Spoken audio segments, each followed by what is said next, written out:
Okay, so this is going to be my tips and tricks for visiting the USA. And let's start with your flight. So if you're flying over here, at some point you're almost certainly going to be flying on an American airline. And of all of our airlines that go overseas, the only company I can really recommend is Delta. They're the only ones who offer complimentary internet access. And just overall, I think they're the best deal for the money. So try to get on Delta if you can. All right, then once you're over here, you're going to need some way to get around. So as you may be aware, public transit here is not as common and also not as nice as it is in places like Europe. Major cities here will have a bus line and may also have some sort of subway or light rail system, but overall it's just not going to be as reliable as it is in Europe. So definitely look into that before you come over here, see what the city you're flying into has available. So more than likely you're going to be riding around in a car, and unless you're traveling between multiple cities, you're probably not going to want to rent a car. So you might be tempted to take a taxi, especially if you're in New York because they have those iconic yellow taxis. And you can if you want, but I would really recommend taking Uber or Lyft instead. Mostly for the reason that it's generally going to be much cheaper. So let's say you are traveling to multiple cities or you're planning some kind of road trip. At that point you are going to be renting a car most likely. And I do want to talk about filling the gas tank up because I know it's different here than in some other countries. In some other countries, you fill up and then pay. In America, you have to pay first.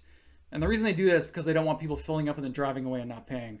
And there are two ways that happens. So either you swipe your card at the pump and then fill up and then it just charges you whatever you owe. Or if you don't want to do that or can't do that and you want to pay cash, then you would go inside, speak to the person at the register, say, hey, I want $20 on pump 5 or whatever. Go out, fill it up.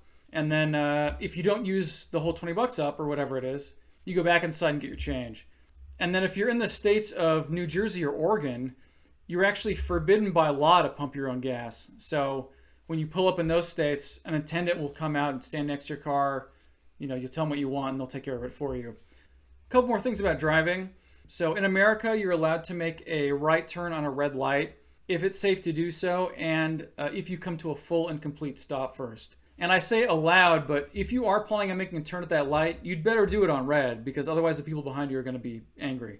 Also, hopefully this won't happen, but if you do get pulled over by the police for some reason, I don't know how it works in other countries. I've never been pulled over in other countries, thankfully. But in the USA, if they turn their lights and their sirens on, you're required to get over immediately. You don't drive around looking for a place. You get over right then to the side of the road. And also, you're going to need to present your driver's license and proof of insurance and your rental car agreement. And you want to have those ready before they get up to the car because this is America, people have guns, and they don't want you reaching around for stuff while they're standing there. So try to get the stuff ready for them before they get there. And also be advised they might approach on the passenger side and not the driver's side. So go ahead and roll both windows down. And then, just be polite and follow their instructions and you'll be fine. If you're from out of town, they'll probably just let you off with a warning unless it's something really bad. And I have seen videos where a group of people are driving around and, one of them's drinking in the back or they have, open alcohol in the back. That is illegal. So even if the driver is not partaking, it's still illegal for that to be in the car. So you cannot be drinking in the car. Also, when you're walking around here, keep in mind that pedestrians do not have right-of-way on streets. So if you need to cross the street, you legally have to do it at a designated part called a crosswalk. And failure to cross a crosswalk is actually a crime called jaywalking, and you could potentially be ticketed for that. All right, so let's talk about lodging. You have a couple different options. Obviously, you can stay at a traditional hotel. We also have Airbnbs here, although they're declining somewhat. And then I've seen videos where people sleep in their cars when they're over here, and I would really advise against that. Especially if you're here during the height of summer or winter, it's going to be completely untenable. You do not want to be trapped inside of a car when it's 30 degrees Celsius out. It's also just illegal. I don't know how it is in other countries, but here you cannot just park your car somewhere and sleep. Even at rest stops, that's illegal, believe it or not. The only place you can actually do that would be at a campsite. So you're probably going to be staying at a, some sort of hotel. And that brings us to something that I don't really hear anyone else talk about for some reason, and that's bed bugs. So in the USA, we do have bed bugs. It is something you need to be cautious about. And so what you want to do is when you enter your room where you're staying for the first time, before you bring anything in, before you sit on anything, check the mattress. You can find, instructions online for what to check for, but yeah, every time I watch a travel video and they just hop straight in the bed, I'm like, what are you doing? Are you out of your mind? And if you're thinking that paying more for a room is going to mitigate that issue, you are wrong. The actual aggravating factor is foot traffic. So it's actually about how busy a hotel is. Okay, let's talk about weather a little bit more, and let's talk about sunscreen. So I know in some parts of the world it rains a lot, maybe it's really overcast a lot. In the USA, pretty much everywhere, you're going to want to have sunscreen on during the day if you're going to be out for any length of time, more than like 5 minutes. And especially between the hours of 10 a.m. and 2 p.m. So don't be one of those travelers who gets crazy sunburned. I'm telling you right now, wear sunscreen. Also, another thing about weather, so even if you're coming here during the height of summer, I would recommend bringing some kind of light jacket with you because every place here is going to have air conditioning. And I know people from other countries often think that the air conditioning here is like too much. So you don't want to be, freezing in an air conditioning building and wishing you bought a jacket. So bring some kind of jacket even if you don't use it.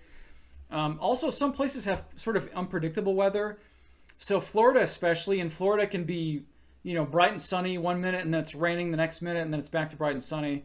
So it's always good to be prepared. All right, let's talk about something fun. So let's talk about eating out. So obviously if you're coming over here, you're going to want to try our food. And I hate to say it, but if you're looking for a pleasant dining experience, I'm going to recommend you avoid any restaurant chain that you've actually heard of. So McDonald's, Taco Bell, Chili's, Applebee's. I would take a pass on pretty much any chain restaurant. There are a couple that I think are okay, but for the most part, I would really try to stick to locally owned places. You're going to get much better food there.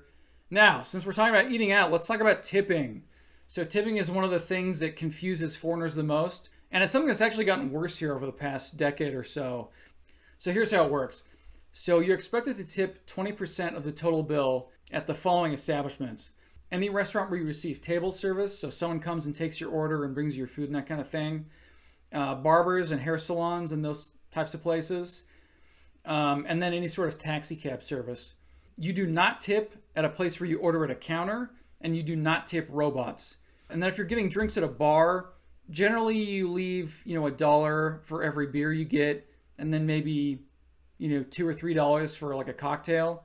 But that's if you're paying one at a time. If you're running a tab, meaning you pay for everything at the end, then you tip 20% like at a restaurant. And then if you're staying at a fancy hotel that has room service and valets and that kind of thing, you also tip those people as well. All right, let's talk more about food. So at American restaurants, the waitstaff is going to communicate with you probably more than you're comfortable with. But the reason they do it is, yes, they want tips, but also in this country, it's totally acceptable to send something back you don't like or ask for some sort of modification or something like that. That's just completely normal here. You're not going to see them rude around like that. Also, portion sizes. A lot of people remark on how big our portion sizes are here. You are not expected to eat it all in one sitting. If you don't finish it, just ask for a to-go box. They'll bring you one. Again, completely normal. No one's going to think you're weird. Also, at some restaurants, you might get free stuff. So if you're at a Mexican restaurant, you're almost certainly going to get free chips and salsa. At some restaurants, you might get like free bread rolls. And then let's talk about some of the things you might order while you're here. So this item here is a chicken sandwich. It is a grilled or fried chicken breast between 2 slices of bread. This is a chicken burger. It is ground, aka minced chicken, in between 2 slices of bread. So you can call it whatever you want, but if you're here and you order a chicken burger, they're either going to be confused or they're going to bring you a ground chicken patty. Also, this little guy here is a jalapeno. If you say jalapeno, you're going to get weird looks from people. Jalapeno. All right, so we've talked about eating out, but what if you're going to be here long enough that you actually have to go to the grocery store to buy food? So first of all, Walmart is not a grocery store, or a supermarket as you might call it. Walmart is a department store, and one of the departments happens to be for groceries, but I would not really go to Walmart for my groceries unless there weren't other options. I would go to like an actual grocery store, and we have a bunch of them here. And if you do go to a grocery store and you want to get eggs, it's important to know that our eggs here have to be refrigerated. So they get processed here, they get washed in something before they go to the store shelves, and that removes the protective layer that would make them safe to leave out. So here you can't leave them out, you have to refrigerate them. Also, every grocery store here, including department stores that have groceries like Walmart and Target, they have fresh bread that gets baked every day. So don't feel like you have to eat that pre-sliced Wonder Bread stuff. And then just a couple other random things. So I know in some places like Japan, if you leave something behind, not only will it not get stolen, but someone will actually try to return it to you. That is not the case here. If you leave something behind here, expect that it will get stolen. On the upside, we don't really have this kind of pickpocketing culture that other places have. If you do get robbed, it will be very direct and coercive, but that shouldn't happen as long as you kind of keep your wits about you. You know, stick to busy areas. Don't go off wandering by yourself, you know, at the middle of the night. And then while you're here, hopefully you're going to get a chance to visit some of our national parks. And if you do want to do that, you do not want to go up and pay at the gate because it's going to be tremendously expensive. It's actually going to be expensive either way, but the cheapest way to go is to buy the America the Beautiful Pass. And that gives you unlimited access for everyone in one vehicle for a whole year. And then I guess we'll talk about your return trip. So ever since 2001, our airport security here has been cartoonishly strict. So you're not allowed to take any containers of liquids or even kind of like gelatinous substances like shampoo or anything like that with you in your carry-on luggage if it exceeds 100 milliliters. So it's not very much. So the little travel size shampoos you can buy at Target and stuff like that, those are fine. But anything bigger than that has to go in your checked luggage or it will get seized by the TSA. All right, so that's pretty much all I had written down. So I hope this was helpful. And it's going up a little late, but maybe it can still help someone. And if you have any other questions or comments or concerns, please leave them down below. And thanks for watching.